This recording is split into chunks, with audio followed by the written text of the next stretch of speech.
Title আর thumbnail থেকে তো বুঝে গেছে ভিডিওটা কেমন হতে চলেছে। তো চলো বেশি কথা না বাড়িয়ে ভিডিও শুরু করা যাক। আর কীভাবে কী আসতে হবে সব কিছু ভিডিওটার মধ্যে বলে দেবো। লাইটিংয়ের কাজটা শুরু হয়ে গেছে, কিন্তু এখানে বাসতে সাজানো আইটিআই মোড়ের লুমিনাস ক্লাবের এই বছরের থিম মায়ানমার সিম্বি প্যাগোডা।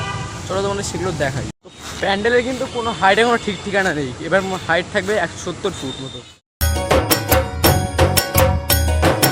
তো এখানে দেখতে পাচ্ছ সাদা টাইলসগুলো এখানে রাখা হচ্ছে, এগুলো সে উপরে ওই জায়গায় লাগানো হবে। পুরোপুরি বাটামের কাজ শেষ হয়নি, উপরে ওই জায়গাটা বাটামের কাজ চলছে। একবারের মতো এইবারও কিন্তু এই জায়গাটা ঝর্ণার মতো একটা জিনিস থাকবে। আইটিআই মোড়ের বাইরের কালারটা থাকবে সাদা কালার, আর ভিতরেটা থাকবে ঠিক গোল্ডেন কালার। চলো তোমাদের ভিতরে গিয়ে দেখাই।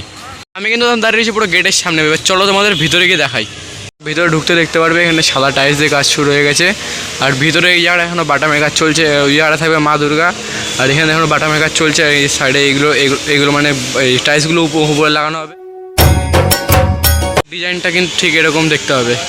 আর ঠিক ওই উপরে ওই জায়গাটা থাকবে মা প্রতিমা।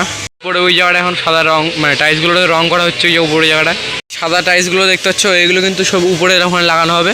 এখন দাঁড়িয়ে রয়েছি ঠিক কল্যাণী আইটিআই মোড়ের বাইরে পিছন দিকটাতে। পিছন দিকটাতে ঠিক এরকম এখানে মার্বেলের কাজটা হচ্ছে। মার্বেলগুলো সব রং করা হচ্ছে এই জায়গা দিয়ে। ওইখানে মূর্তি রাখা রয়েছে, গণেশের মূর্তি, লক্ষ্মী ঠাকুরের মূর্তি সব রাখা রয়েছে। এইটা হলো কল্যাণী আইটিআই মোড়ের পিছনের দিকটাতে হাইটের কোনো কিন্তু ঠিক ঠিকানা নেই। টাইলসগুলো রাখা রয়েছে এখানে, এইগুলো সব দড়ির সাহায্যে উপরে ওঠানো হচ্ছে। তো আশা করি বন্ধুরা যদি ভিডিওটা ভালো লেগে থাকে তো লাইক অ্যান্ড সাবস্ক্রাইব করে আমার পাশে থেকো। আর দেখা হচ্ছে পরের ভিডিওতে।